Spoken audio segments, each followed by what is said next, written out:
根据美国疾病管制中心 CDC 上新的研究，新冠病毒除了会当透过嘴换手或者是接触来卫病，结婚的时阵喷出来烟也是主要的传染方式。医师表示，结婚的中年男性是高风险族群，患着新冠肺炎的重症比率比一般人是搁加2倍。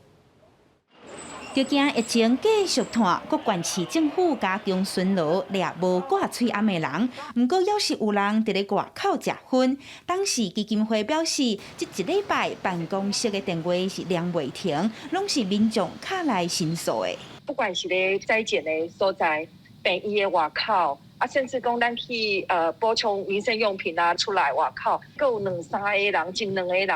伫遐讲话食薰。所以做侪民众打电话讲，看有啥物办法，好叫这家食薰的人，敢袂当这段时间你莫食薰，你用这段时间解薰，你早晚爱解薰嘛。去年全球爆发 COVID-19 疫情，世界卫生组织去年底官方网站的文章就写到，因为疫情，全世界已经有几百万食薰的人决定要解薰。WHO 即卖也成立组织，配合社区辅助系统，估计协助至少1亿人解薰。医生是提醒，薰草喷出来的烟，因为空气粒仔较幼，黏着病毒会传5公尺，比喙烂佫较远，传播病毒的风险真悬。电室温有比迄个 PM2.5更较水的迄个威力，所以以迄个气溶胶的迄个传播期，一旦迄个传脱分的迄个粒子个水飞啊过啊远啊，伊会使到5公尺。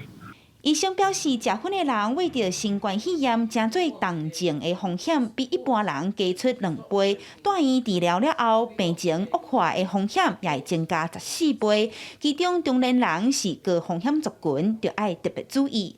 记者阿敏珍、林学凯台北报道。